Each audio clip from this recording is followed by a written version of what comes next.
सहनावतु सहनौ भुनक्तु सह वीर्यं करवावहै तेजस्विनावधीतमस्तु मा विद्विषावहै। ॐ शान्ति शान्ति शांति।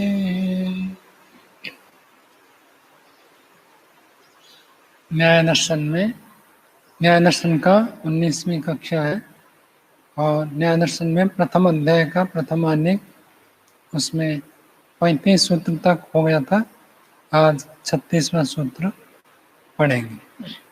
पीछे के पाठ में पूछना था पूछिए। ओम।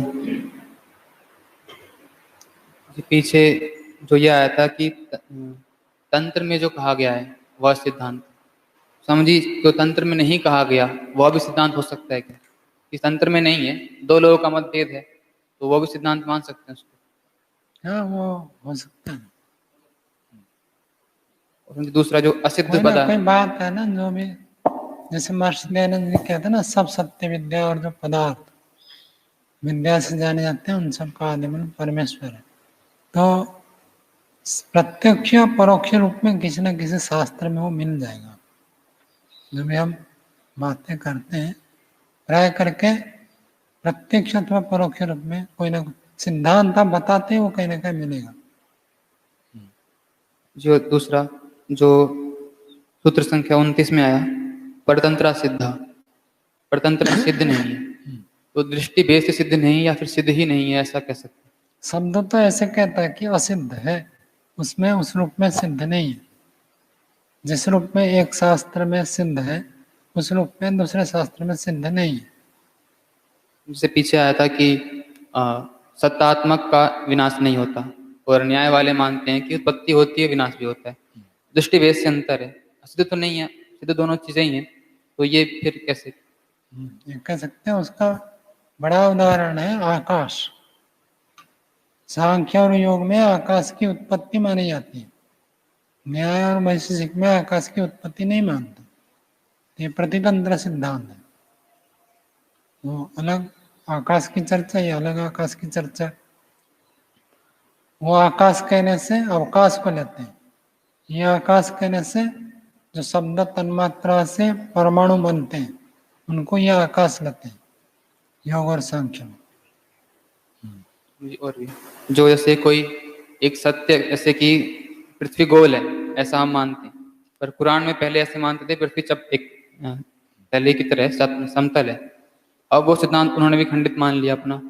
तो जो एक सत्य है एक असत्य है, परतंत्र मानेंगे उसको भी, एक गलत है एक ठीक है, परतंत्र सिद्धांत कहेंगे उन दोनों को। तो शास्त्र की कोटि में आना चाहिए। ये हमें आगे चलकर आप लोग पढ़ेंगे ना, द्वितीय अध्याय में बताएंगे किसको शास्त्र मानेंगे, तो उसकी परिभाषा देंगे। हर चीज को कोई भी कुछ भी पुस्तक लिख दे तो शास्त्र की कुटी में नहीं आता। शास्त्र किसको कहा जाएगा, उसमें क्या दोष नहीं होना चाहिए, वो सब बातें बताएंगे। शास्त्र से भिन्न को सिद्धांत मान सकते, शास्त्र से भिन्न जो बातें हैं तो सिद्धांत मान सकते हैं, तो ऐसा मान के ले मान सकते हैं। गलत सिद्धांत भी होते हैं, सही सिद्धांत भी होते हैं। तो शास्त्र के अनुकूल हो गया तो सत्य सिद्धांत, नहीं तो असत्य सिद्धांत, गलत सिद्धांत। जो अधिकरण सिद्धांत जो है उसके अंदर तो स्वतंत्र सिद्धांत भी आ जाएगा कि ये होगा तो ये होगा, अधिकरण में स्वतंत्र भी आ जाएगा, और तो ऐसे ले सकते हैं। अधिकरण सिद्धांत में मान सकते। मुझे पीछे पाठ में था, और पृष्ठ संख्या 77 पे 77 दूसरी पंक्ति अंतिम से, यथा देह इंद्रिय व्यतिरिक्तो ज्ञाता दर्शन स्पर्शाभ्याम एकनार्थ अनेकार्थ दर्शन ग्रहणति। समझिया, ज्ञाता जो आत्मा है वह अधिकरण सिद्धांत है, वह अधिकरण है, अथवा दर्शन स्पर्शन के द्वारा अनेक ग्रहण नहीं होता, यह सिद्धांत अधिकरण सिद्धांत है। माइक का ना आपका थोड़ा आगे पीछे हो जाता था, कभी आगे हो जाता था, फिर स्पष्ट सुनाई नहीं देता। यथा देह इंद्रिय व्यतिरिक्त तो ज्ञाता, देह इंद्रियों से भिन्न एक ज्ञाता है। ये कैसे पता चलता है? कहते दर्शन स्पर्शनाभ्याम एकार्थ ग्रहण। दर्शन और स्पर्शन से एक ही पदार्थ का ग्रहण होने से पता चलता है आत्मा नाम की कोई चीज है। इसमें क्या पूछना है? अधिकरण, अधिकरण कौन सा है? अधिकरण यही है। देह इंद्रिय वाला। हाँ, देह इंद्रियों से आत्मा अलग है, यह अधिकरण सिद्धांत है। इसके आधार पर बाकी बातें सिद्ध होगी। कौन सी बात सिद्ध होगी वो आगे बता रहे। जो जाता को आत्मा मानकर सिद्ध की गई है, आत्मा जाता माने आत्मा है। तो सिद्धि आगे होंगी। आत्मा की सिद्धि उस वाले से कर रहे हैं कि देह इंद्रिय का अनेकार्थ ग्रहण होता है उससे, इससे आत्मा की सिद्धि कर रहे हैं। और आत्मा वाले से फिर देह इंद्रिय जो अलग अलग ग्रहण करती हैं, सब ग्रहण किया वो उससे हो रहा है। देह इंद्रिय से भिन्न आत्मा है, कैसे पता चला? कि दर्शन और स्पर्शन का एक ग्रहण होने से। जब इस बात को हम स्वीकार कर लेते हैं तो ये अधिकरण सिद्धांत हो गया। अब इस सिद्धांत का आधार पर दूसरी सिद्धांत खड़े हैं, तो ये हो जाएगा उनका आधार सिद्धांत। मूलभूत सिद्धांत क्या है? तो मूलभूत सिद्धांत ये हो गया। हाँ हाँ, यदि आत्मा को मानते हैं तो आगे सब बातें सिद्ध हो जाती हैं। जो अगले पृष्ठ पर 78 पर जो अंतिम पंक्ति है पहले परिच्छेद में, पर बुद्धि अवज्ञानाय, तो दूसरी बुद्धि की अपमान करने के लिए ऐसा अर्थ लेंगे तो ठीक नहीं लगता। दूसरे की बुद्धि का अपमान करने के लिए हम कर रहे हैं अपनी यही होता है ना। कोई कहता है ईश्वर अवतार लेता है, अच्छा अवतार लेता है, चलो मान लेते हैं अवतार लेता है। तो अवतार लेगा तो उसको सभी लोग देखते हैं या केवल विद्वान लोग देखेंगे? ऐसे कहकर हम उसकी बुद्धि को नीचा दिखा रहे हैं। यदि वास्तव में ईश्वर अवतार लेता तो उसको सभी लोग देख सकते हैं या केवल विद्वान देख सकते हैं? तो आप तो कहते हैं धीर, मंत्र तो कहता है धीर लोग देखेंगे। तो आपका कथन तो बढ़िया सिद्ध हो रहा। तो ऐसे उल्लाना देकर जो कहते हैं ये उसकी बुद्धि को नीचा दिखाने के लिए होता सत्य निर्णय के लिए है या फिर ऊंचा दिखाने के लिए? है। जरूर, इसलिए इसको दूसरी भाषा में कहते हैं दुर्जन तोष न्याय। दुर्जन व्यक्ति मानता है नहीं बात को, तो उसको ठंडा करने के लिए ऐसे प्रयोग करते हैं। तो उसको ऐसे जवाब देंगे, ऐसे बताएंगे ताकि वो अपमानित हो जाए और समझ जाए कि मेरी गलती है। ये जो सर्वतंत्र प्रतितंत्र और अभ्युपगम अधिकरण जो सिद्धांत आए हैं, सर्वतंत्र प्रतितंत्र में तंत्र शब्द पढ़ा गया है। तो तंत्र का अर्थ शास्त्र बताया आपने। तो जब हम शास्त्र बताएं तो हम शास्त्र के ही प्रमाण या उदाहरण रखकर हम बात करें तो ठीक है, क्योंकि इसमें तंत्र शब्द पढ़ा गया है। तो लौकिक उदाहरण इसमें बन सकते हैं अथवा नहीं बन सकते हैं? बन सकते हैं ना, वो भी कहीं ना कहीं किसी रूप में शास्त्र में आ ही जाता है। जैसे पृथ्वी घूमती है, अब आपने तो कई शास्त्र में पढ़ा नहीं ना, अभी वो वेद मंत्र में है। हमने नहीं पढ़ा, लेकिन बातें प्राय जो भी होती है शास्त्र से होती है। सत्य सिद्धांत हो तो शास्त्र में होगा, गलत बात हो तो नहीं हो। और प्रत्यक्ष रूप में भी हो सकता है, परोक्ष रूप में हो सकता है। अब पंखा चलाना चाहिए, अब गर्मी लगे तो पंखा चलाए, आप कहेंगे ये कौन से शास्त्र में लिखा है? ऐसे नहीं लिखा, लेकिन ये लिखा होगा शरीर के अनुकूल बना। तो इससे पंक्ति से हम निकाल सकते हैं, गर्मी है तो पंखा चलाए, ठंडी है तो अग्नि जलाओ। वेद मंत्र आता है अग्निर हिमस्य भेषजम। अग्नि जो है, हिम का अर्थ बर्फ, ठंडा, ठंडा का औषध है अग्नि। तो रोगी हो तो औषध लेना है ना, तो वो कहता है ठंडी लगे तो गर्मी उसका औषध है, तो अग्नि का प्रयोग करो। ये ऐसे गौण रूप में सिद्धांत मिल जाते हैं। जो गलत बात है वो नहीं मिलेंगे। चोरी करना चाहिए, पैसा अभाव हो, तो ये आपको शास्त्र में नहीं मिलेगा। ये तो मिलेगा चोरी नहीं करना चाहिए, करना चाहिए, ये नहीं मिलेगा। तो जो सत्य बात है, सिद्धांत होते हैं, वो शास्त्र में मुख्य रूप में अथवा गौण रूप में, प्रत्यक्ष अथवा परोक्ष रूप में मिल नहीं जाते। ओम नमस्ते स्वामी जी। अभ्युपगम सिद्धांत के बारे में प्रश्न। यहाँ जो कहा गया है अपने बुद्धि को ऊंचा दिखाना और दूसरे को बुद्धि को नीचा दिखाना, ऐसा नहीं करके भी केवल सिद्धांत को स्थापित करने के लिए भी तो कर सकते हैं। वो उससे पहले हो जाता है। जो व्यक्ति सामान्य प्रमाण तर्क से बात को नहीं मानता है, अड़ियल होता है, उसके लिए उसको नहीं तो उसकी बात तो गलत है, हमको पता है, हम क्यों स्वीकार कर रहे हैं? हम जानते हैं कि उसकी बात गलत है, फिर भी कहते हैं चलो मान लेते हैं आपकी बात ठीक है। क्यों मान लेते हैं? क्योंकि वो अन्य रूप में कहने से स्वीकार ही नहीं कर रहा, तो इसलिए उसको मनवाने के लिए ये किया जाता। इसी को दुर्जन तोष न्याय कहते हैं। दुर्जन व्यक्ति स्वीकार ही नहीं करता, संतोष ही नहीं करता, तो उसके संतोष तब होते हैं जब कह देते हैं चलो आपकी बात ठीक है, मान लेते हैं। कहने से वो खुश होता है, तब कहते चलो यदि आपकी बात माने ठीक है, तो इसमें ये जो प्रश्न होता है इसका क्या उत्तर होगा, तब उसको पता चलता है कि मेरी बात गलत है। तो इसलिए यहाँ पर अभ्युपगम सिद्धांत ऐसे बता। उसमें हमारी भावना तो ऐसा नहीं है कि उसको नीचा दिखाना है। इससे नहीं, वो मान नहीं रहा ना, वो अपने आप नहीं ऐसे कर रहा है ताकि उसको ऐसे ही व्यवहार करना पड़ता है। आगे तब और आगे पढ़ोगे, पूर्व पक्षी जैसे खंडन करेगा सिद्धांत में वैसे ही खंडन करेगा, ईंट का जवाब पत्थर से देंगे। तो जिस टाइम से खंडन करेगा उसी टाइम से उसका ये खंडन करेंगे, ताकि उसको होश आ जाए कि मैं जो कह रहा हूँ ठीक नहीं है। शुरू में अभी दूसरा अध्याय शुरू होते ही वो आएगा।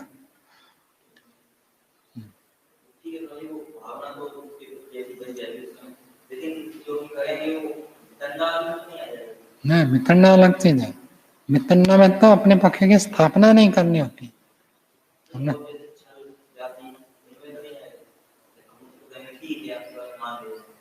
नहीं उसके विशेष परीक्षण करना है ना। मानकर यदि छोड़ दे तो ठीक नहीं, मानकर फिर उसकी परीक्षा करते हैं।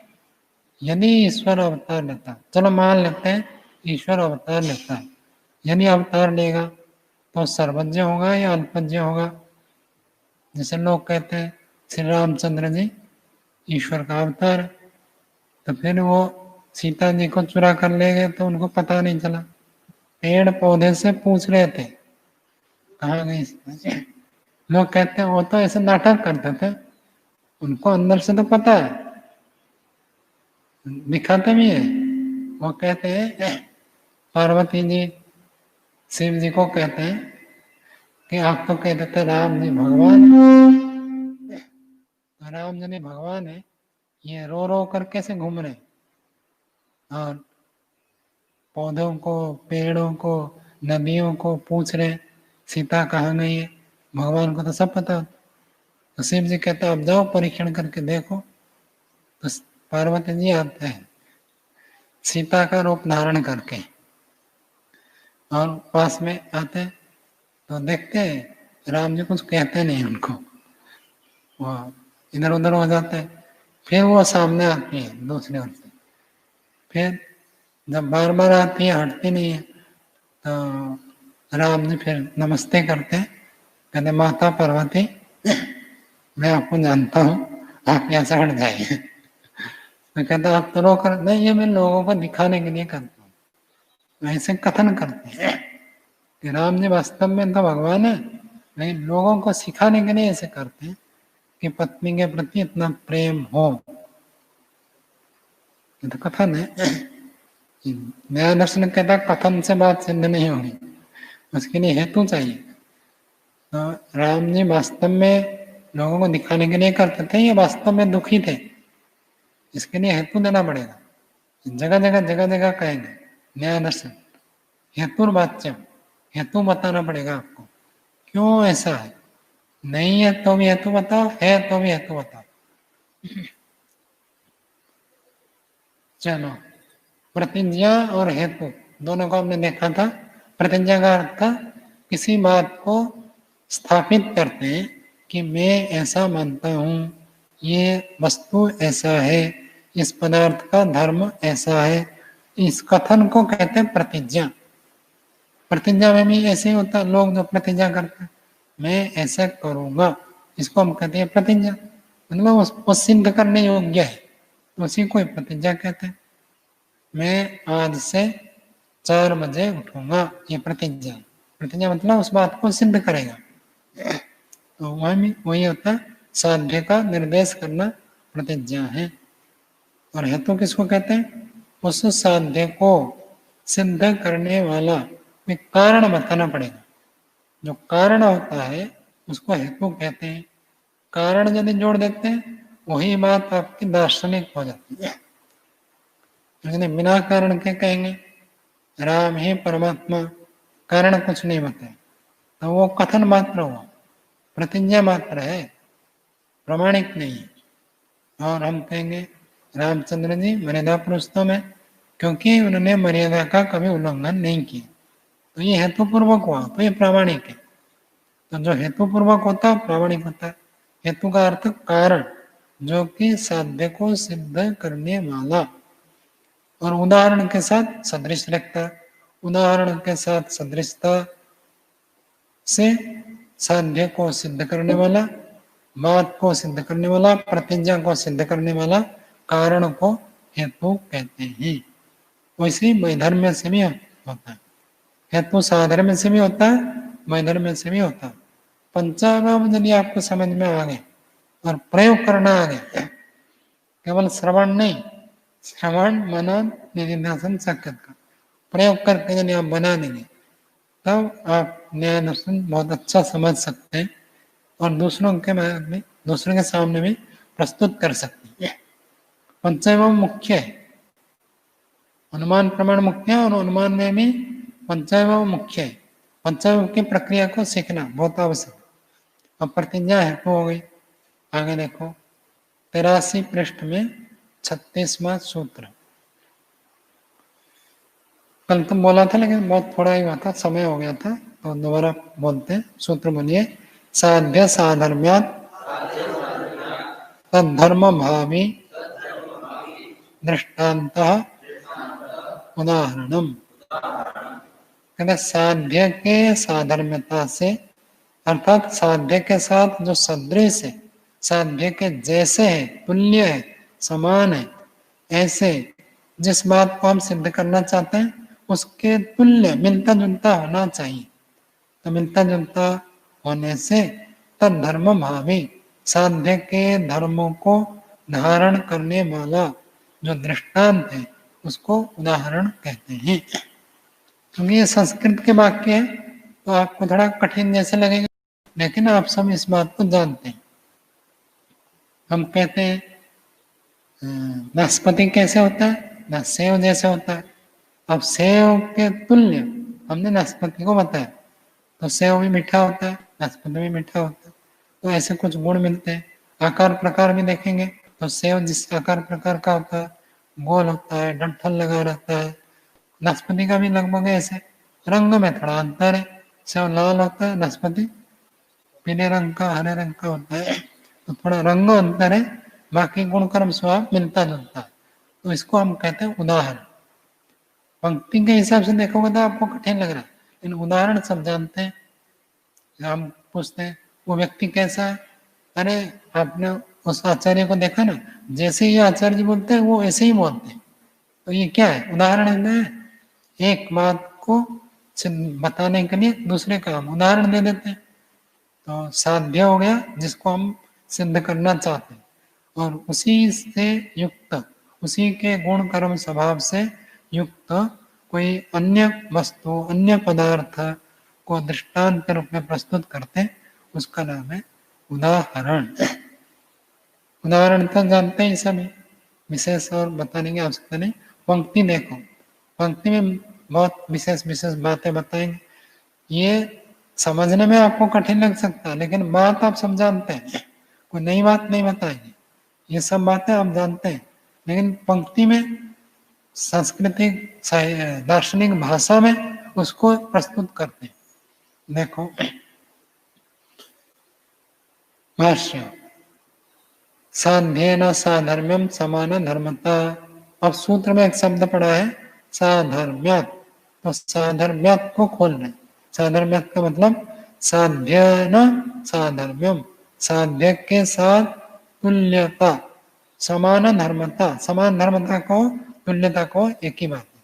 साध्य के साथ जो साधर्म्य है, साधर्म्य का मतलब हो गया समान धर्मता, तुल्यता,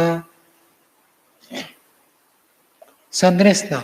हिंदी में हम कहते हैं जैसे, सेव वैसे ही है जैसे नाशपाती। अब नाशपाती हो गया साध्य, नहीं नाशपाती हो गया उदाहरण, और सेव हो गया साध्य। तो साध्य के तुल्य हम कह देते हैं। और आपको भी पहले भी बताया था, इडली जैसे ढोकला है, ढोकला क्या हो जाएगा साध्य, और इडली क्या हो जाएगा उदाहरण।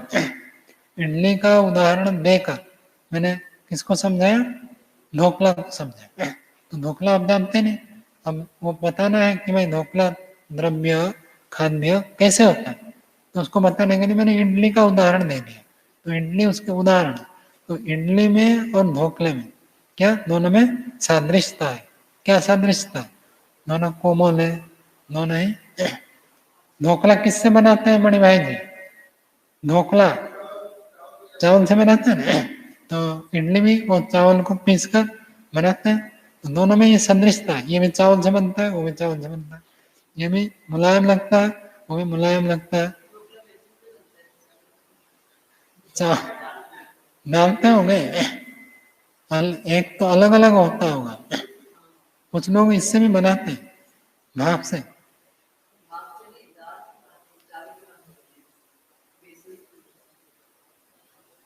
चलो बनाकर खिलाओ। बनाकर खिलाएंगे तो पता चलेगा किससे बनता है। आप बेसन से बनाकर खिलाइए, वो चावल से बनाकर खिलाएंगे, हमें दोनों ही मिल जाएगा। तो ये ना सदृशता में बता रहा हूँ, तुल्यता जैसे। तो ये जैसे कहकर जो बताया जाता है वो उदाहरण होता है। पंक्ति यही कह रहा है। आगे देखिए, साध्य साधर्म्यात् कारणात् तद्धर्म भावी दृष्टांत इति। साध्य के साधर्मता से, साध्य के सदृशता से, सदृश कारण से, साध्य साधर्म्यात् कारणात् साध्य के साथ तुल्य कारण होने से, तद्धर्म भावी साध्य के धर्म को धारण करने वाला जो दृष्टांत है उसका नाम है उदाहरण।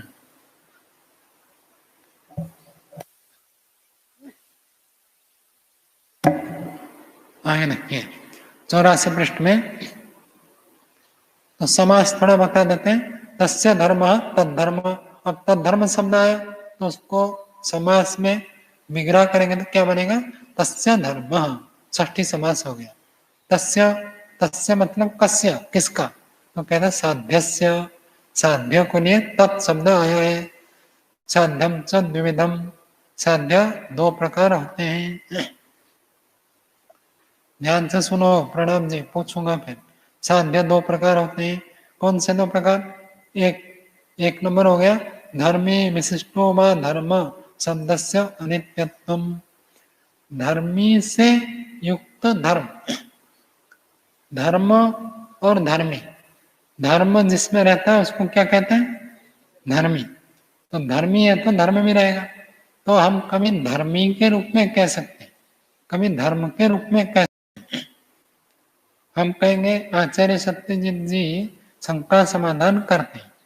तो यहाँ धर्म क्या है, धर्मी क्या है, शिवार्जुन उल्टा हो गया।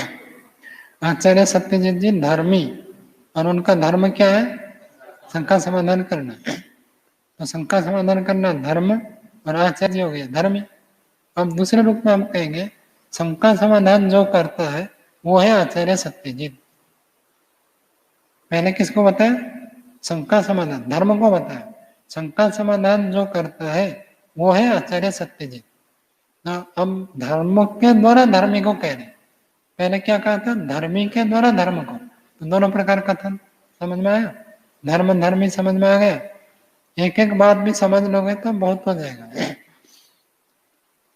हम ये साध्य को दो प्रकार कथन कर सकते हैं, साध्यम च निमिद्धम।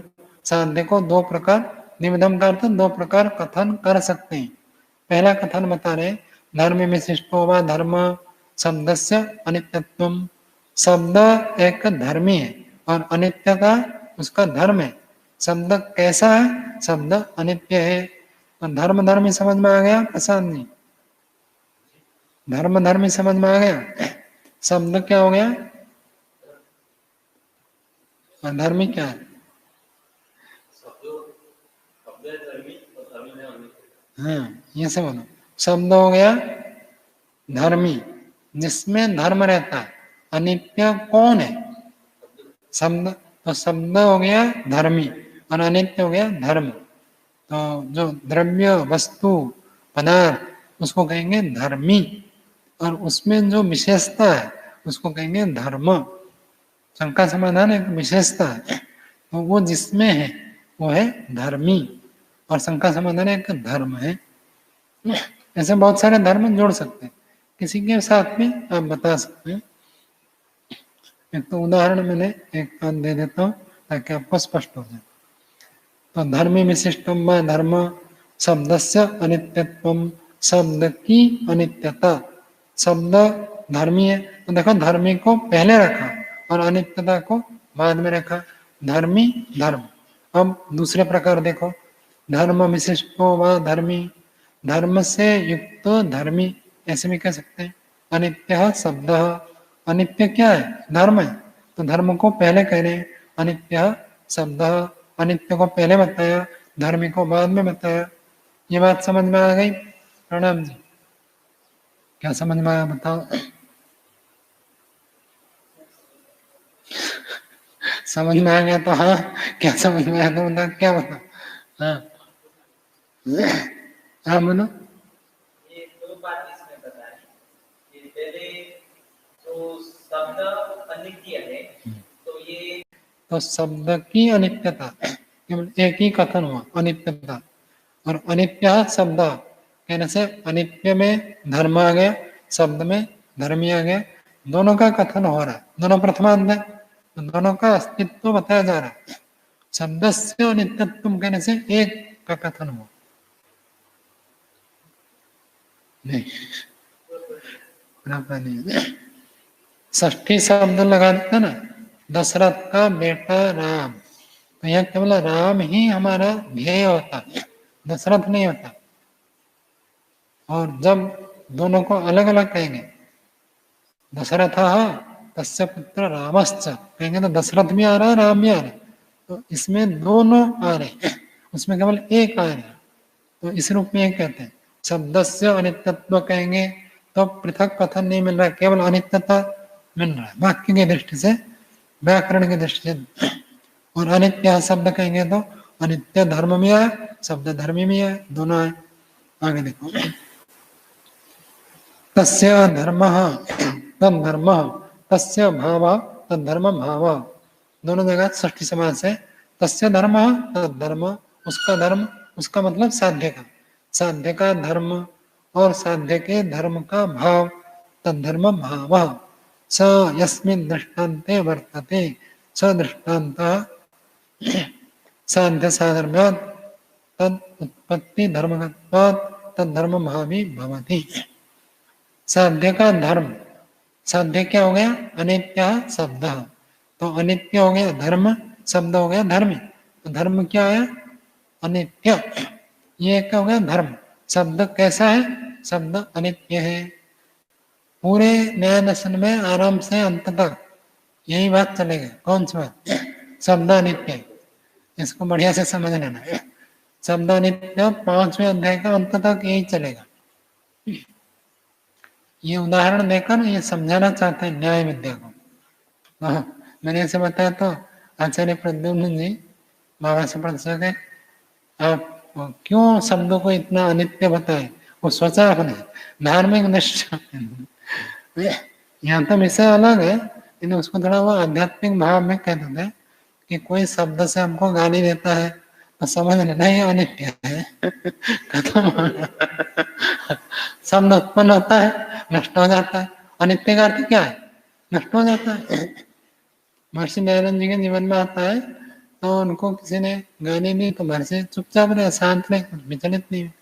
तो उनको किसी ने पूछा आपको इतना सारा भला भरा कहा गया, आपके ऊपर कुछ प्रभाव नहीं पड़ा? तो कहते उन्होंने कहा शब्द आकाश का गुण है, आकाश में नहीं हो जाता है शब्द। तो शब्द कहने से कुछ नहीं होता है। किसी ने कह दिया आप चोर है तो उसके कहने से मैं थोड़ी चोर हो जाऊंगा। तो ये वो ऐसे आध्यात्मिक व्याख्या इसकी की है। यह ऐसी व्याख्या नहीं मिलेगी। यहाँ तो एक धर्म की चर्चा है। तो शब्द अनित्य है ये बार बार बताते रहेंगे, तो इसलिए थोड़ा मैंने बता दिया।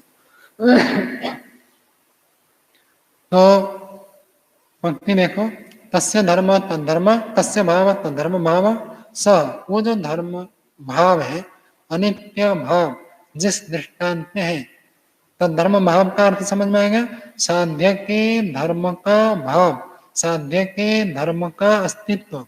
साध्य जो शब्द है उसका धर्म अनित्य है, उसका भाव, उसकी विद्यमानता जिस दृष्टांत में है वो उस दृष्टांत को हम उदाहरण कहेंगे। साध्य में हमको क्या सिद्ध करना है? कि शब्द अनित्य है, ये अनित्य उसका धर्म है। तो अनित्य धर्म को आपको लेकर एक उदाहरण में घटाना है। साध्य का जो धर्म हमको सिद्ध करना है अनित्य है, वो अनित्य धर्म से उदाहरण ढूंढो। और कौन सी चीज है जो अनित्य है उसको हम शब्द के साथ मेल कर दिखाएंगे कि देखो ये जैसे अनित्य है शब्द भी ऐसे अनित्य है। कोई भी बात सिद्ध करने के लिए उदाहरण चाहिए, उदाहरण से बात की सिद्धि होती है। तो उदाहरण ढूंढो उस प्रकार का। आगे देखो, स यस्मिन् दृष्टान्त वर्तते स दृष्टान्त स। आगे थोड़ा इटैलिक लिखा है, दृष्टान्त साध्य साधर्म्यात् उत्पत्ति धर्मकत्वात् तद्धर्म भावी भवति। अब दृष्टांत जो हो गया साध्य के साधर्म्य से उत्पत्ति धर्ममाला होने से तद्धर्म भावी होता है। साध्य क्या? शब्द है। शब्द अनित्य को हम सिद्ध करेंगे। तो शब्द जैसे उत्पन्न होता है उसी का एक धर्म को लेकर उदाहरण ढूंढो। जिस बात को हमको सिद्ध करना है उसी के कोई धर्म मिलता जुलता दूसरा पदार्थ ढूंढो, वो अनित्य है। जैसे मुझे आपको समझाना है कि धोखला कैसा है, तो मैं देखूंगा धोखला के गुण कर्म स्वभाव जिस पदार्थ में है वो ढूंढता हूँ, तो उसी को लाकर उदाहरण के रूप में प्रस्तुत करता हूँ। वो है आपको इडली मैंने बता दिया। सेव व्यक्ति जानता है, नाशपाती नहीं जानता है, तो उसको समझाने के लिए मैं ये कहूँगा कि जैसे सेव होता है वैसे नाशपाती है। तो नाशपाती साध्य है, सेव उदाहरण है। सेव के उदाहरण से नाशपाती को बता दिया। नाशपाती और बब्बूसा लगभग मिलते जुलते हैं। बब्बूसा थोड़ा कोमल होता है, नाशपाती थोड़ा कठोर होता है। बाकी रंग रूप आकार प्रकार मिलता जुलता है। तो कह सकते हैं जैसे बब्बूसा है वैसे ही नाशपाती है। तो इस उदाहरण के द्वारा हमने साध्य को बताया। उसी बात को ये लिखा साधर्म्यात् उत्पत्ति धर्मकत्वात्। यहाँ रंग रूप आकार मैंने बताया, वह उत्पत्ति धर्म बता रहे। धर्मकत्वात् धर्म भावी भवति स च उदाहरणम इष्यते। और वही उदाहरण इच्छित है जो साध्य के धर्म को धारण करने वाला है, उसी को उदाहरण के रूप में लेना है। उदाहरण लेना है तो जो बात आप सिद्ध करना चाहते हैं वो बात उदाहरण में भी मिलना चाहिए। उदाहरण में वो बात नहीं है तो वो उदाहरण ही नहीं बनेगा, वो दृष्टांत ही नहीं है। जिस दृष्टांत में साध्य का धर्म है उसी को उदाहरण कहेंगे। बात समझ में आ रही?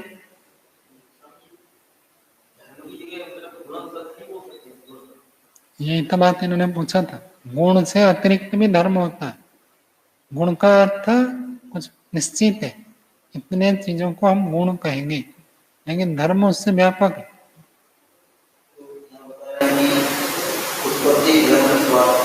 उत्पत्ति धर्ममाला होने से उत्पत्ति स्वभाव है उसका, उत्पत्ति अभी कोई गुण नहीं है, तो इसको आप धर्म तो कह सकते हैं, गुण नहीं कह सकते। लोक में अलग बात है, लोक में प्रचलन में गुण को भी कह सकते हैं। ये व्यक्ति शंका समाधान करने में माहिर है, शंका समाधान करना इसका एक विशेष गुण है। लोक में ऐसे चलेगा, दर्शन में ऐसे नहीं।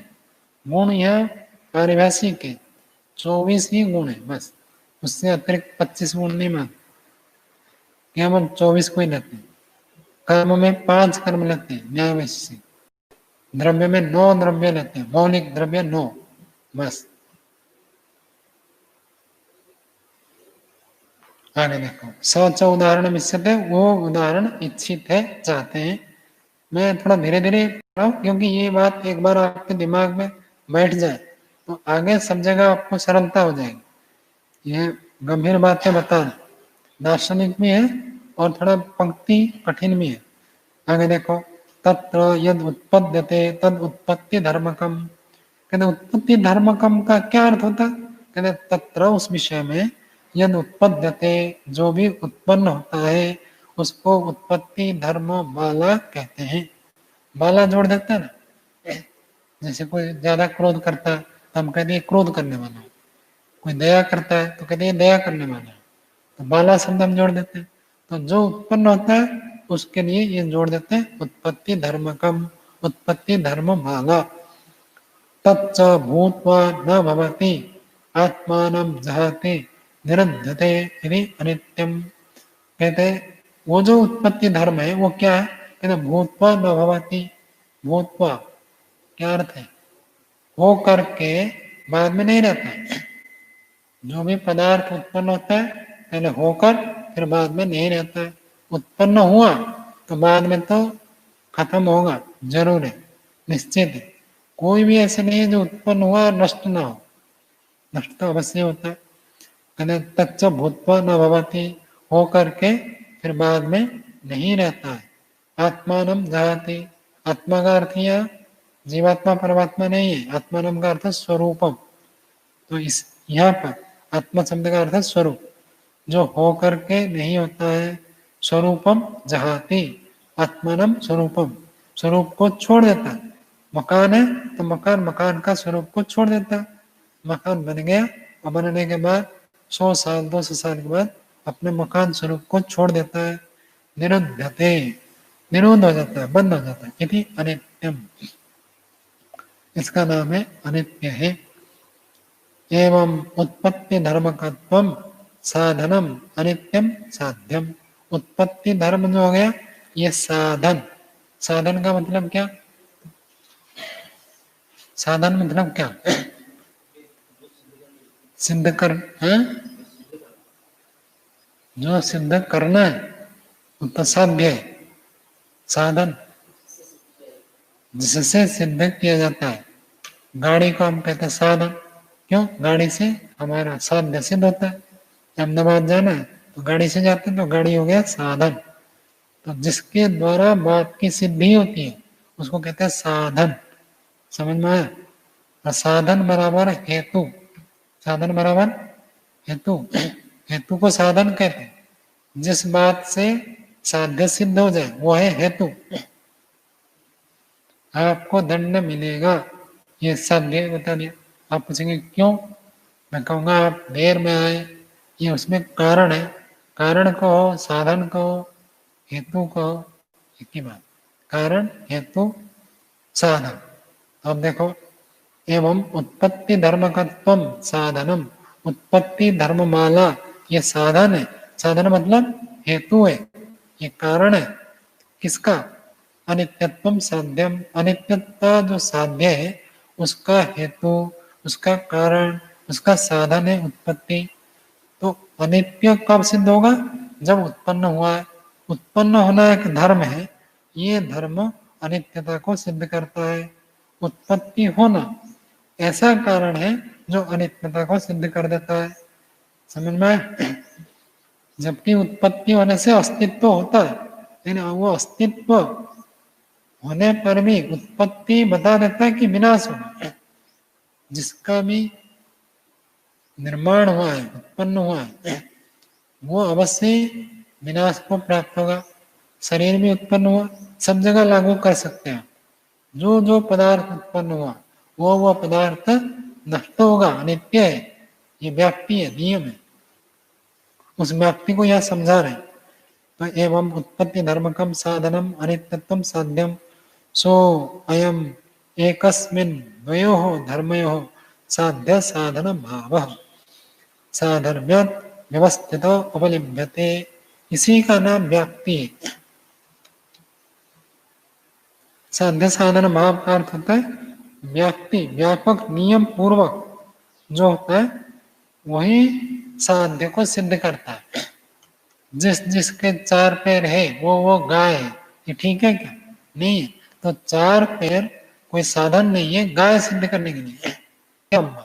गलकम्बल जिस प्राणी में है वो है गाय, ये तो साधन है, लेकिन 4 पैर साधन नहीं है। तो इसको पकड़ना पड़ेगा। जो भी हमें हेतु देंगे उसमें व्याप्ति ढूंढनी पड़ेगी, और व्याप्ति प्राय करके इस वाक्य से देते हैं, जो वह जो उत्पन्न होता है वह नष्ट होता है। ये व्याप्ति ठीक है, तो ये हेतु भी ठीक है। और जब कहेंगे जो 4 पैर वाले वो गाय, ये ठीक नहीं है। हम देखते हैं बिना 4 पैर वाले गाय से अतिरिक्त प्राणी भी है, तो वो हेतु नहीं बनेगा। व्याप्ति समझ में आया जितेंद्र जी? हाँ, याद रखो, नई व्याप्ति बनाकर लाओ। जितना आप मेहनत करेंगे, उदाहरण बनाएंगे, आपकी बुद्धि विकसित होगी। आप मैं बताऊंगा तो आपकी बुद्धि विकसित नहीं होगा। आप जितना मैं तो 1 2 3 तो बता ही देता हूँ। यहाँ एक आता है उसके साथ 2 3 तो बता ही देता हूँ, और 2 3 आप ढूंढो तो आपको और अधिक लाभ होगा। स्वयं करने से लाभ होगा।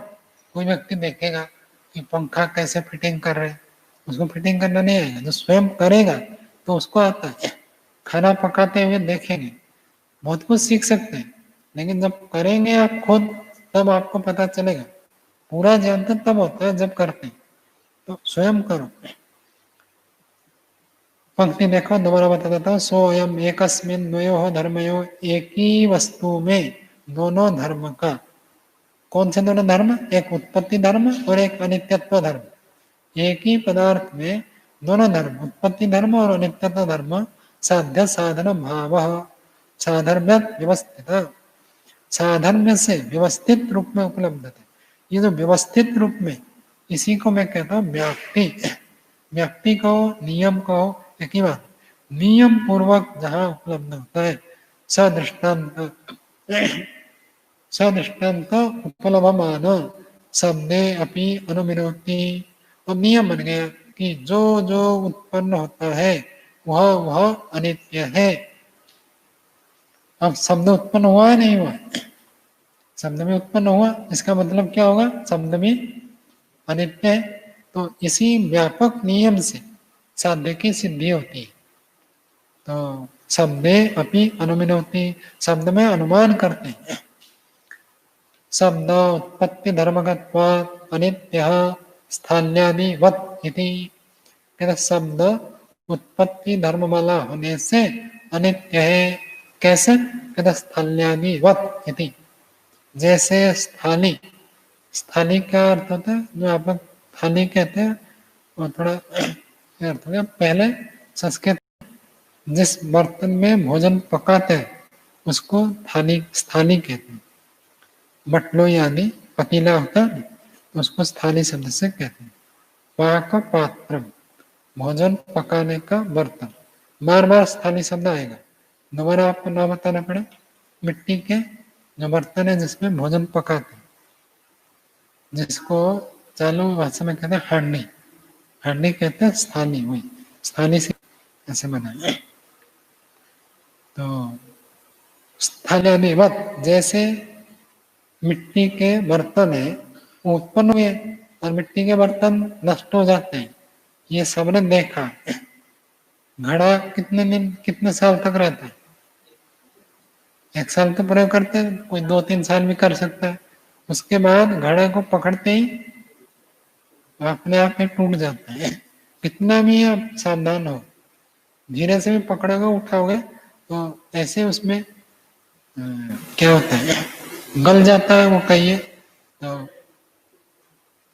ढीला पड़ जाता है और नष्ट हो जाता है। 5 साल से ज्यादा का रहता है नहीं कोई। ऐसे ही आप रख दोगे ना घड़ा, तब भी 5 साल में अपने आप ना छुए तो भी अपने आप नष्ट हो जाएगा, ऐसी स्थिति। तो है बनाने वाला तो हमारा वो थोड़ा बनाते हैं, वो अलग रूप से बनाते हैं, साधारण घड़ा नहीं है। वो थोड़ा और अधिक समय ले लो। हाँ, तो जो प्रदर्शनी आनी है उसमें तो रखते हैं 20-20 साल के घड़ा बना कर रखते हैं, उसको बड़े बड़े घड़ा, उसको है टूट जाते बाद कभी आप रखेंगे ना, वो हवा पानी से भी वो अपने आप जरा जीर्ण हो जाता है, कुछ साल के बाद वो अपने आप घिस जाता है। सीमेंट के मकान ही टूट जाते तो घड़ा तो मिट्टी का है। क्या चीज में सुंदर जाती है, चीज टूट जाता है। कण कण का जो संयोग है वो शिथिल होता है।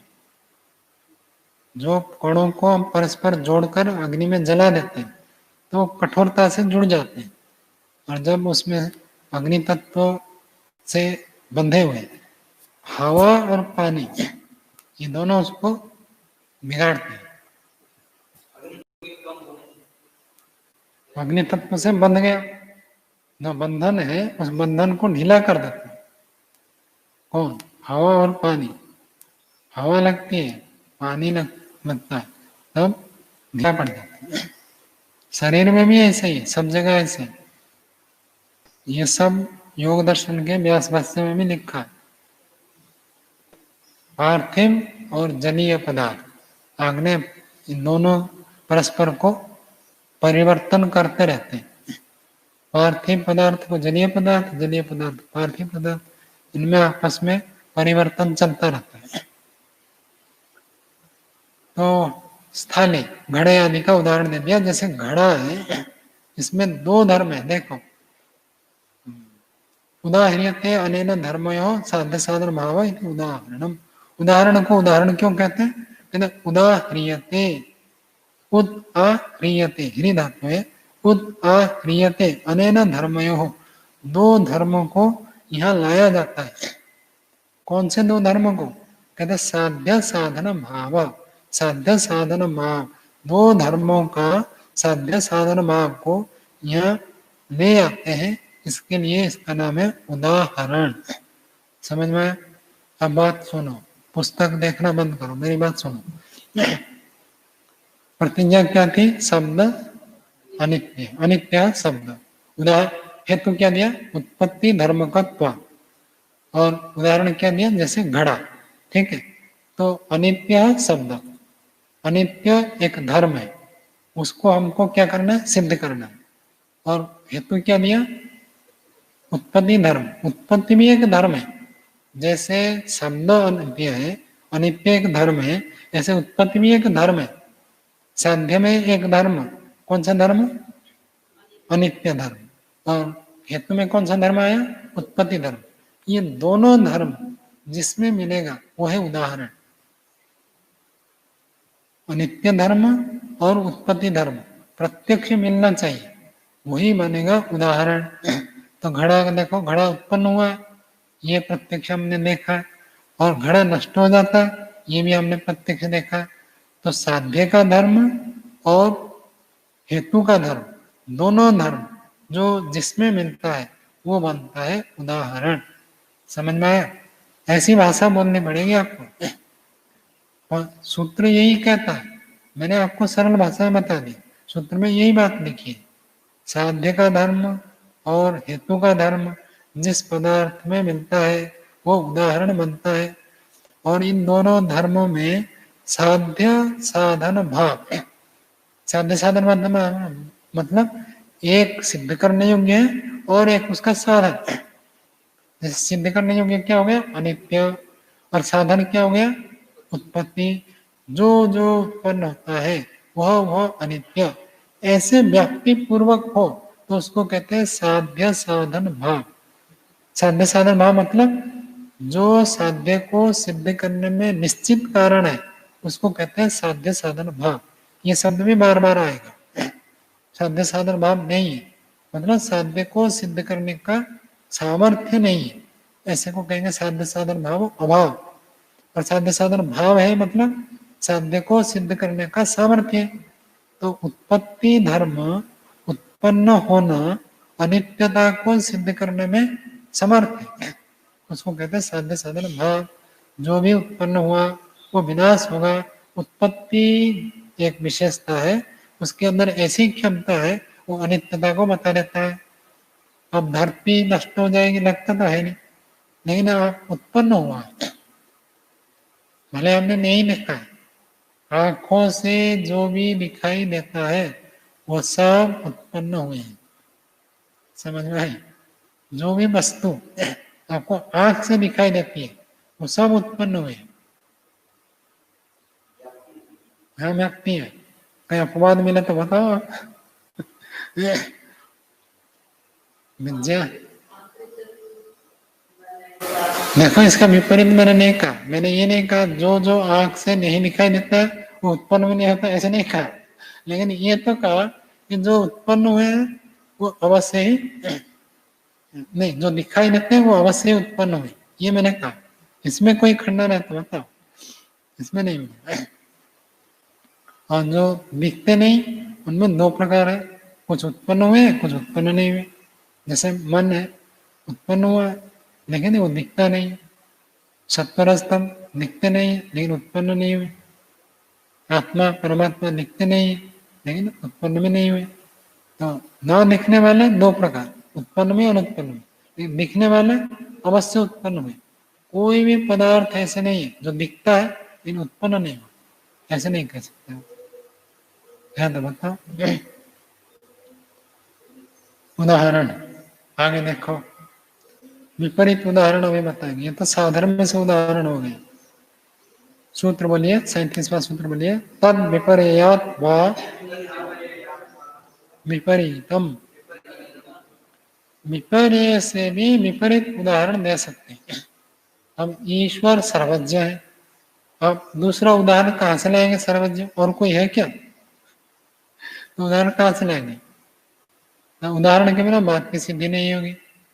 तो ईश्वर सर्वज्ञ है, उसको समझाने के लिए और तो कुछ है नहीं। सेव को समझाने के लिए नाशपाती है, ढोकला को समझाने के लिए इडली है, लेकिन ईश्वर के सर्वज्ञता को समझाने के लिए कौन सा उदाहरण है? कोई उदाहरण है ही नहीं। तो उसके विपरीत उदाहरण देंगे। अल्पज्ञ का उदाहरण देकर ईश्वर ऐसा नहीं है कहकर सर्वज्ञ सिद्ध करेंगे। समझ में आया? एक तो साधर्म से उदाहरण देना है, जैसा से वैसे नास्पति, ये साधर्म हो गया। और वैधर्म से उदाहरण देंगे, जैसे ये है वैसे ये नहीं है, ये भी उदाहरण दे सकते हैं। तो विपरीत उदाहरण भी दिया जा सकता है। जहाँ साधर्म से नहीं मिले वैधर्म से देना पड़ेगा। सूत्र आपने पढ़ लिया, अर्थ देखो, अर्थ ऐसे समझो। तद विपर्यात, तद वो सूत्र के साथ जुड़ेगा। 36वें सूत्र में जो बात थी उसके साथ ये जुड़ेगा। साध्य के वैधर्म्यता से, विपर्यात का अर्थ विपरीत, तो साध्य के वैधर्म्य से भी विपरीत दृष्टांत दिया जाता है, उसको भी उदाहरण कहेंगे। उदाहरण दो प्रकार के होते हैं। कौन से? साधर्म्य से, वैधर्म्य से। तो साधर्म में उदाहरण दे दिया घड़ा, और वैधर्म में उदाहरण अभी देंगे। देखो, दृष्टांत उदाहरणम इति प्रकृतम भाष्य। दृष्टांत उदाहरणम इति प्रकृतम। दृष्टांत को उदाहरण कहते हैं ये प्रकृतम। प्रकृतम का अर्थ ये प्रकरण चल रहा है, इस विषय में बात चल रही है, उसको कहते हैं प्रकृतम।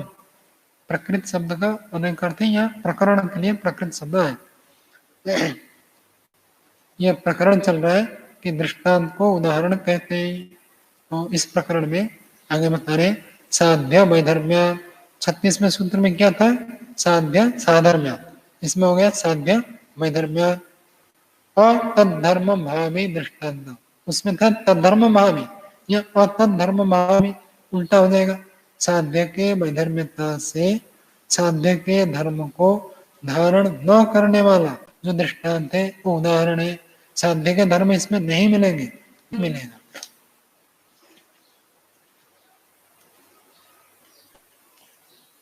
86 पृष्ठ में देखिए पहली पंक्ति, अनित्य शब्द अनित्य है ये बता दिया। उत्पत्ति धर्मकत्व, उत्पत्ति धर्ममाला होने से। अनित्य शब्द ये क्या है? प्रतिज्ञा। उत्पत्ति धर्मकत्व ये क्या है? हेतु।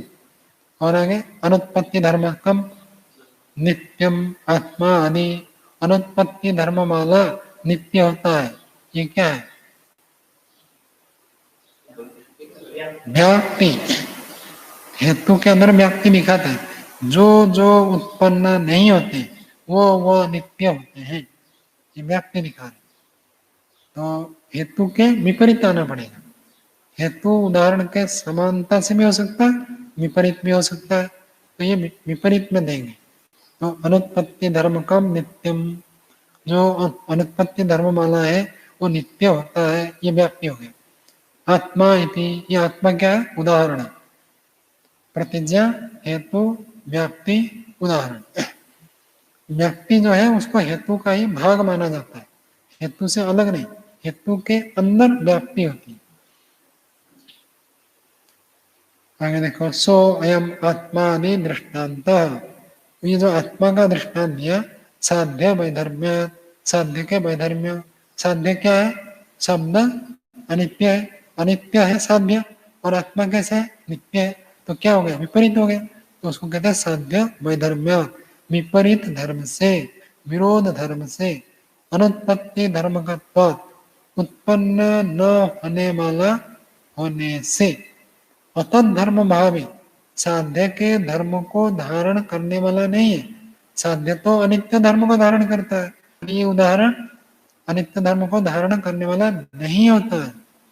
यो असौ साध्यस्य धर्मः अनित्यत्वं स तस्मिन् न भवति इति। जो साध्य का धर्म है, शब्द का कौन सा धर्म लेना है? अनित्य धर्म। अनित्य धर्म उदाहरण में नहीं है। कौन से उदाहरण में? वैधर्म्य उदाहरण। साधर्म्य उदाहरण में तो साध्य का धर्म आएगा, लेकिन वैधर्म्य उदाहरण लेंगे तो साध्य का धर्म तस्मिन् न भवति, उसमें नहीं होता है। अत्र आत्मादौ दृष्टान्त उत्पत्ति धर्मकत्वस्य अभावात् अनित्यत्वं न भवति। यहाँ आत्मा आदि जो दृष्टांत है वह उत्पत्ति धर्म का अभाव है। आत्मा तो कभी उत्पन्न नहीं होता है, तो जब आत्मा उत्पन्न नहीं होता है तो इसलिए वह अनित्यता भी नहीं होता है। हमने व्याप्ति क्या बनाई थी कि जो जो उत्पन्न होता है वह अनित्य है। तो उल्टा कर देंगे तो क्या होगा? जो जो उत्पन्न नहीं होता है वह अनित्य भी नहीं है। उत्पन्न नहीं है तो अनित्य नहीं है, उत्पन्न है तो अनित्य है, तो उत्पन्न नहीं है तो अनित्य नहीं है। अनित्य नहीं मतलब नित्य है। अब देखो उसी बात को कह दिया, अभवत् अनित्यत्वं न भवति इति उपलभमानः शब्दे। ऐसा प्राप्त करता हुआ, मतलब ये एक व्यापक नियम देखा। कौन सा नियम देखा? जो उत्पन्न नहीं होता वो अनित्य भी नहीं होता है। ऐसे जानता हुआ शब्दे विपर्ययम् अनुमिनोति, शब्द में विपरीत अनुमान करता है। उत्पत्ति धर्मकत्वस्य भावात् अनित्य शब्द इति। उन्होंने 50 चीज बता दी कि भाई ये उत्पन्न नहीं होता तो ये अनित्य भी नहीं है। जैसे आत्मा उत्पन्न भी नहीं होता, नष्ट भी नहीं होता है। जैसे ईश्वर उत्पन्न भी नहीं होता, नष्ट भी नहीं होता है। वेद का जो ज्ञान, ईश्वर में जो ज्ञान है, वेद ज्ञान, वो उत्पन्न नहीं होता। मनुष्यों के पास तो वेद ज्ञान उत्पन्न होता है, ईश्वर का जो ज्ञान है न वो उत्पन्न होता है नष्ट होता है। वेद नित्य ऐसे मानते हैं। आकाश उत्पन्न भी नहीं होता है, नष्ट भी नहीं होता है। तो ऐसे हमने अनेक जगह देखा कि उत्पन्न भी नहीं होता, नष्ट भी नहीं होता। अब शब्द में इसके विपरीत देखेंगे। शब्द तो उत्पन्न होता है तो इसलिए ये नष्ट भी होगा। जो उत्पन्न नहीं होता वो नष्ट नहीं होता, जैसा आत्मा। और शब्द ऐसा नहीं है, तो शब्द कैसा है? इसके विपरीत। आगे देखो, साधर्म्य उक्तस्य हेतु साध्य साधर्म्यात् तद्धर्म भावी दृष्टान्तः उदाहरणम्। साधर्म्य से कहे हुए हेतु का जो हेतु को हमने साधर्म्य से लिया, तो साध्य साधर्म्य तद्धर्म महावी दृष्टांत उदाहरणम, साध्य के धर्म को धारण करने वाला जो दृष्टांत है वो उदाहरण है। 36वां सूत्र ये दे दिया, वैधर्म्य उक्तस्य हेतु, यदि हेतु हमने वैधर्म्य से दिया, तो वैधर्म्य से यदि हेतु दिया तो साध्य वैधर्म्य, तो साध्य से वैधर्म्य से साध्य के धर्म को धारण न करने वाला दृष्टांत उदाहरण बनेगा। हेतु जो है वो साध्य के साथ तो समान रहता है, कभी उदाहरण के अनुकूल होता है, कभी उदाहरण के विपरीत होता है। कौन? हेतु। हेतु और साध्य बराबर रहेंगे, लेकिन उदाहरण से विपरीत हो सकते हैं। उदाहरण को विपरीत कर देंगे तो वैधर्म्य हो जाएगा, और उदाहरण को सदृश कर देंगे तो साधर्म्य हो जाएगा। साधर्म्य वैधर्म्य समझ में आया? ये भी एक बहुत बड़ी बात है। साधर्म्य वैधर्म्य से जोड़ना ये बहुत बड़ी बात है। पूरा वैशेषिक कहता है कि यदि आप द्रव्य गुण कर्म को साधर्म्य वैधर्म्य से जानेंगे तभी आपकी मुक्ति होगी। इसके साथ इसका क्या साधर्म्य है और इसका इससे क्या वैधर्म्य है, ऐसे द्रव्यों का गुणों का कर्मों का जानेंगे तभी मुक्ति होती है। साधर्म्य वैधर्म्य वैशेषिक का एक विशेष कथन है, उसी का समान शास्त्र है, तो यह भी उसी बात को कहते हैं। तो वैधर्म्य से हेतु कहें तो उदाहरण में साध्य के धर्म नहीं मिलेंगे, तो वैधर्म्य से उदाहरण बनेगा। आगे देखिए, पूर्वस्मिन् दृष्टान्ते यौ तौ धर्मौ साध्य साधन भूतौ पश्यति। पहला दृष्टांत कौन सा था? घड़ा, स्थानी। तो पहले दृष्टांत में घड़े में जो दो धर्म थे, उदाहरण में दो धर्म बताया था। कौन से दो धर्म है प्रणाम जी? उदाहरण में मैंने बताया था दो धर्म मिलेंगे। कौन से दो? अनित्य।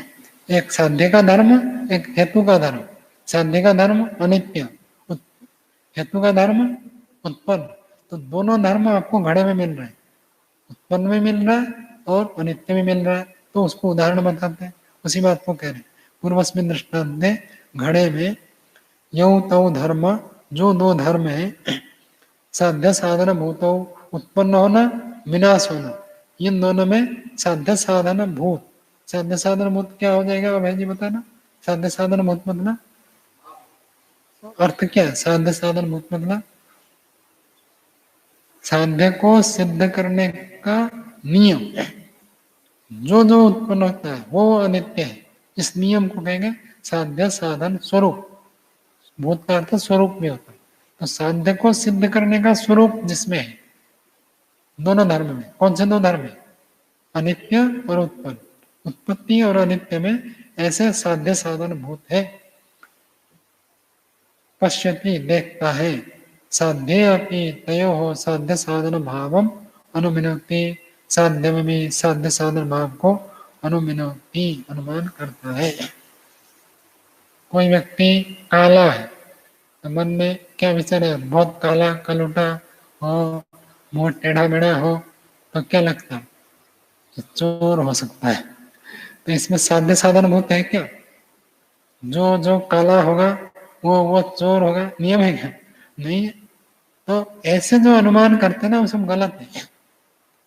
सारे इसमें ये बहुत बड़ी बात है, हम दुनिया में बहुत 50 जगह प्रयोग कर देते हैं। तो ये कहता है पहले देखो इसमें साध्य साधन भूत है कि नहीं, इस बात को सिद्ध करने के लिए साधन है कि नहीं, नियम पूर्वक है कि नहीं। किसी को आपने देखा कि भाई वो 4 बजे के बाद भी सो रहा है, आपने सोचा ये तो आलसी होगा। अब 4 बजे के बाद सो रहा है, इतने मात्र से आलसी सिद्ध नहीं होगा, हो सकता है उसका कोई रोग हो उस समय, तो इतने मात्र से साध्य साधन भाव नहीं होता। हाँ, आपने बहुत सारी बातें देखी, बहुत बार देखा, कारण पूर्वक निश्चय हो गया, तब जाकर उसमें अनुमान कर सकते। थोड़ा सा अंश देखकर अनुमान नहीं कर सकते। व्यक्ति को हमेशा ढूंढना, ऐसे है तो ऐसे है क्या, नियम हो तभी मानना, नहीं तो नहीं मानना। तो उसी बात को ये कहते हैं तयोः साध्य साधन भावम अनुमिनोति, साध्य साधन भाव को अनुमान करता है। जो जो उत्पन्न होता है वो अनित्य है।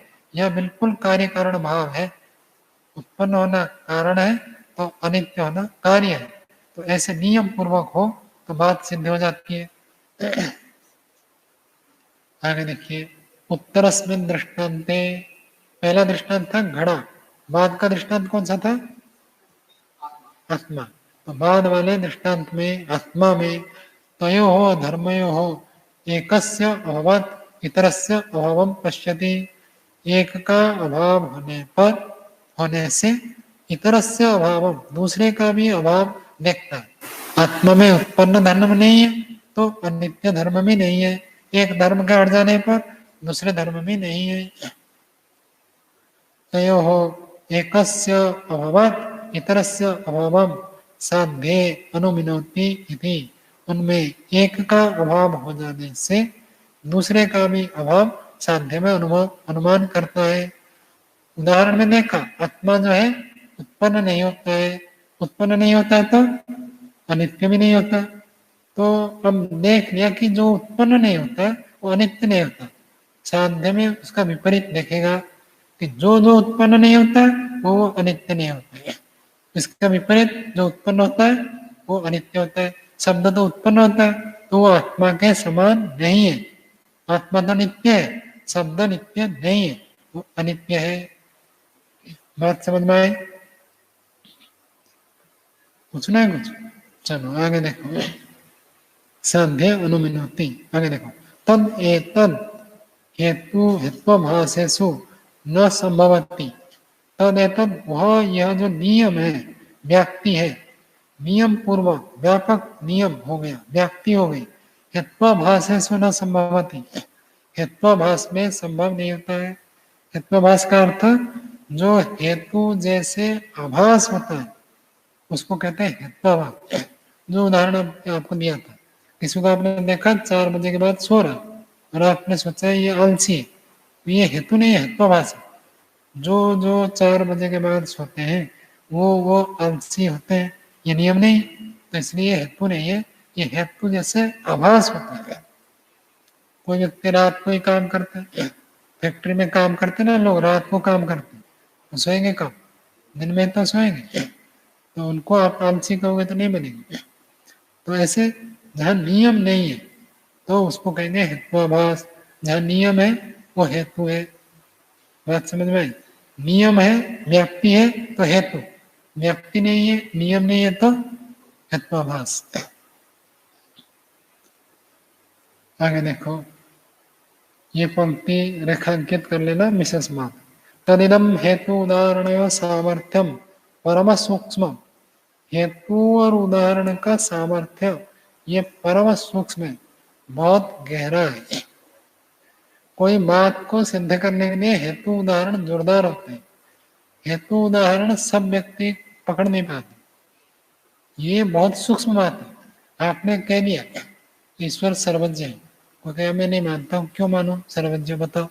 अब हेतु ढूंढो, आपके दम निकल जाएंगे। तो कोई भी बात कहने से पहले उसका हेतु निकालना बहुत कठिन होता है। तो हेतु और उदाहरण का जो सामर्थ्य परम सूक्ष्म है, बहुत गंभीर है। दुखबोधम, आसानी से नहीं मिलेगा। आपने कह तो नहीं है ईश्वर ऐसा है, वैसा है, ऐसा आत्मा ऐसे, लेकिन कारण ढूंढोगे तो कोई पूछेगा क्यों माने ऐसे, बताओ। यानी क्यों का उत्तर है तो वो तो वैज्ञानिक बात हो गई, दार्शनिक हो गया। यानी क्यों नहीं है आपके पास, खाली आप कह रहे हैं, तो वो दार्शनिक नहीं है, वैज्ञानिक नहीं है। तो क्यों हो गया तो हेतु आ गया, वो क्यों ही हेतु होता। दुखबोधम मतलब क्यों को ढूंढना, हेतु को ढूंढना बहुत कठिन होता है। उसी को कहा दुखबोधम, दुखेन बोधम दुखबोधम, दुख से ज्ञान होता है। मेहनत करेंगे तो पता चलेगा हेतु क्या होता है। बिना मेहनत के ऐसे पकड़ नहीं पाएंगे। हर बात का हेतु ढूंढना सरल नहीं होता है। और पंडित रूप वेदनीय, पंडित रूप ही इसको जान सकते हैं, आम आदमी का बस की बात नहीं है। हेतु उदाहरण फिट करना पंडितों का काम है। जो पंडित जैसे है वही कर सकते हैं, हर व्यक्ति नहीं कर सकता। तो पंडित बनना है तो हेतु उदाहरण ढूंढो। आप जाकर आप पंडित बनोगे, न्याय के पंडित। हाँ, प्रतिज्ञा हेतु उदाहरण 3 हो गए। उपनयन निगमन तो सरल है, ये मुख्य है। प्रतिज्ञा में इतना कठिन नहीं है। मुख्य बात तो है हेतु और उदाहरण, और हेतु में व्यक्ति ढूंढना, उदाहरण में साधर्म में विधर्म करना। ये 2 बातें बहुत सूक्ष्म है, अभ्यास करना और हो गया।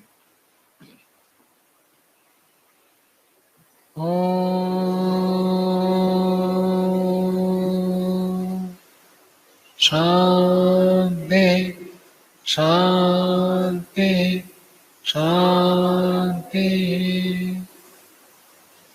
सभी को शांति।